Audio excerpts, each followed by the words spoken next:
Il existe des batailles qui se gagnent en une journée, et puis il existe des victoires qui demandent des années de patience. La prise du château d'Inabayama appartient à cette seconde catégorie, car lorsque les soldats de Nobunaga franchissent enfin ses portes en 1567, la véritable bataille est déjà terminée depuis longtemps.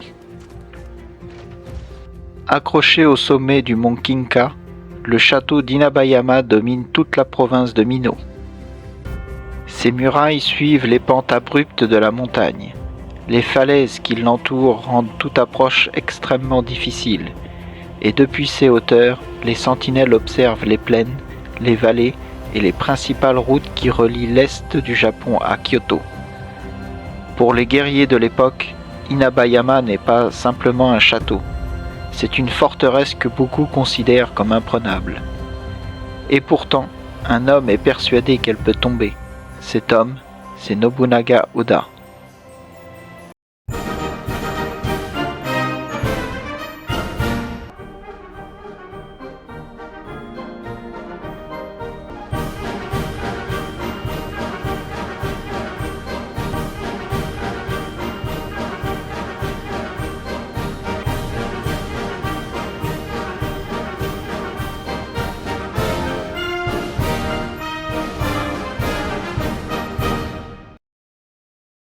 Sept ans plus tôt, sa victoire inattendue à Okehazama lui a offert une réputation qui dépasse désormais les frontières de la province d'Owari.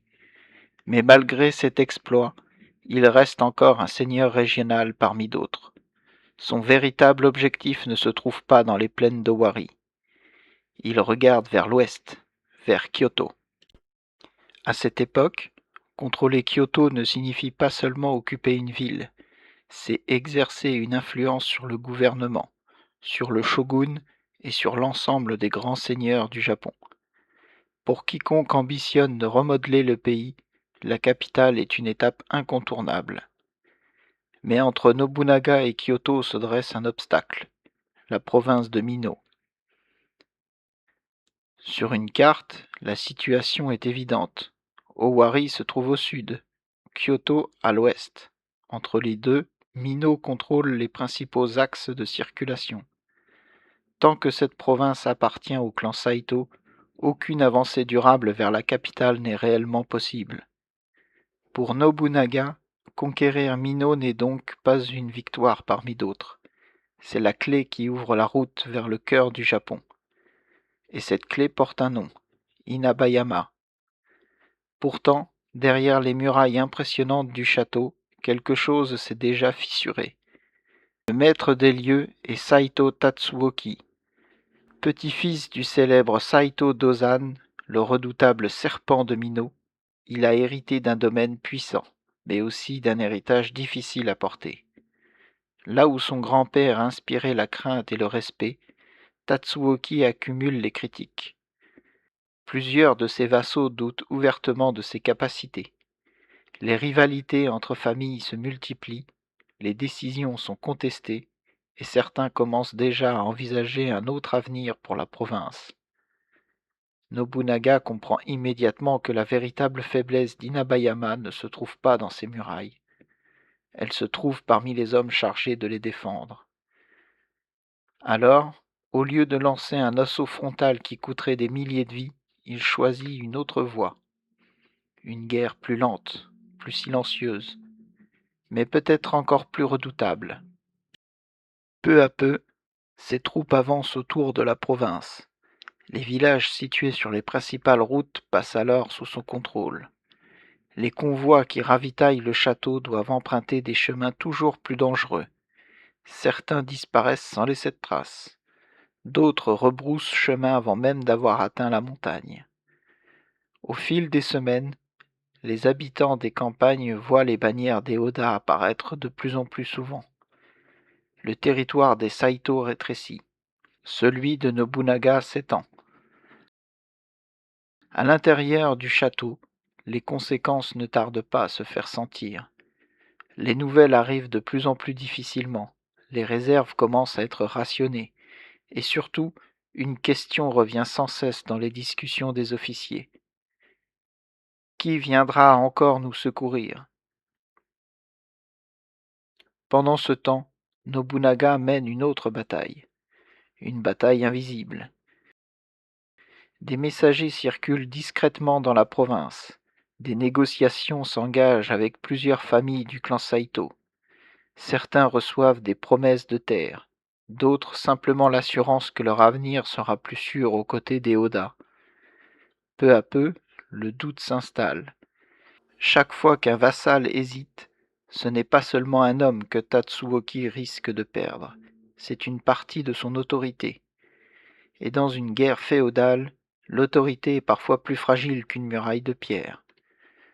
Au fil des mois, les effets de cette stratégie deviennent de plus en plus visibles. Chaque nouvelle défection affaiblit un peu davantage le clan Saito.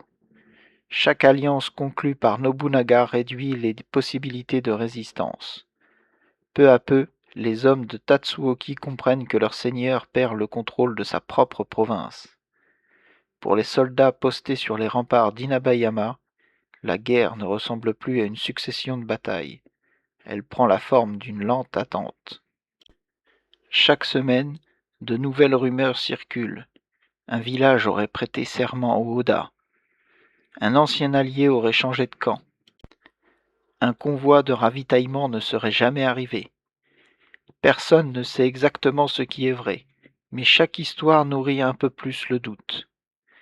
Et dans une forteresse assiégée, le doute peut devenir une arme aussi dangereuse qu'une armée. C'est dans ce contexte qu'un homme attire de plus en plus l'attention de Nobunaga. Il s'appelle Kinoshita Tokichiro. À cette époque, il n'est encore ni général ni grand seigneur. Rien ne laisse encore deviner qu'il deviendra un jour l'unificateur du Japon. Pourtant, ceux qui le côtoient remarquent déjà son intelligence, son énergie et son étonnante capacité à résoudre des problèmes que d'autres jugent impossibles. La tradition lui attribue alors un exploit resté célèbre. À quelques kilomètres seulement d'Inabayama, les Oda établissent une nouvelle position fortifiée à Tsunomata. Selon la légende, les travaux auraient été réalisés en une seule nuit, si rapidement que le défenseur aurait cru voir un château surgir comme par magie sur les rives du fleuve. Les historiens sont aujourd'hui beaucoup plus prudents. Rien ne permet d'affirmer qu'une véritable forteresse ait été construite en quelques heures. Il est bien plus probable qu'il s'agisse d'un camp fortifié, aménagé avec une remarquable efficacité à partir d'éléments préparés à l'avance. Mais au fond, la réalité importe presque moins que l'effet produit. Depuis les remparts d'Inabayama, les hommes du clan Saito découvrent soudain une nouvelle position ennemie solidement installée à quelques kilomètres de leur château. Cette fois, les Oda ne viennent plus lancer un raid avant de repartir. Ils sont là pour rester. À partir de Tsunomata, les patrouilles se multiplient dans toute la région. Les routes sont surveillées avec encore plus d'attention. Les éclaireurs de Nobunaga observent les mouvements autour d'Inabayama, tandis que les messagers du clan Saito doivent redoubler de prudence pour franchir les lignes adverses. Le cercle se resserre. À l'intérieur du château, la confiance continue de s'effriter.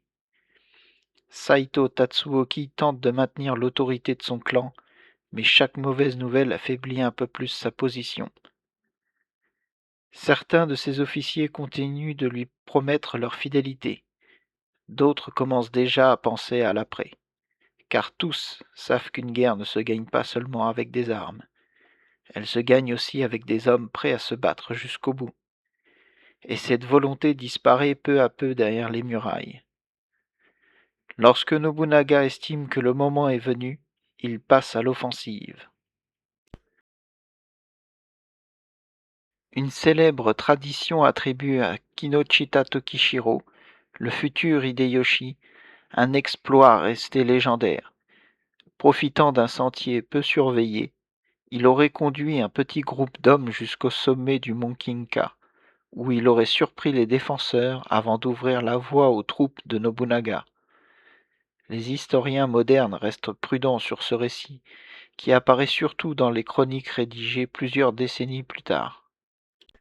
Mais qu'elle soit entièrement vraie ou partiellement embellie, cette histoire témoigne déjà de la réputation d'audace qui accompagne le futur unificateur du Japon.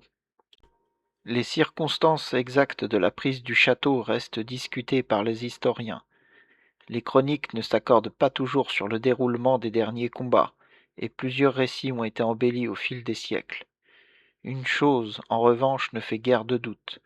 Au moment de l'assaut final, le clan Saito est déjà profondément affaibli. Les défenseurs ne combattent plus avec la confiance des années précédentes. Le réseau d'alliances qui protégeait autrefois la province s'est disloqué. Le château, pourtant toujours aussi impressionnant, n'est plus soutenu par le pouvoir qui faisait sa force. Après les derniers affrontements, les hommes des Oda pénètrent dans la forteresse. Saito Tatsuoki prend la fuite avant d'être définitivement vaincu. Le clan qui dominait Mino depuis une génération vient de disparaître. Après des années d'efforts, Nobunaga vient de remporter bien davantage qu'une simple victoire militaire. Il contrôle désormais toute la province de Mino, et surtout, la route de Kyoto est enfin ouverte. La prise d'Inabayama marque un tournant décisif dans l'ascension d'Oda Nobunaga. En quelques années, il est passé du statut de seigneur régional audacieux à celui de l'un des hommes les plus puissants du Japon. La province de Mino est désormais sous son contrôle. Son influence ne cesse de grandir. Mais conquérir un territoire n'est qu'une chose. S'emparer du cœur politique du Japon en est une autre.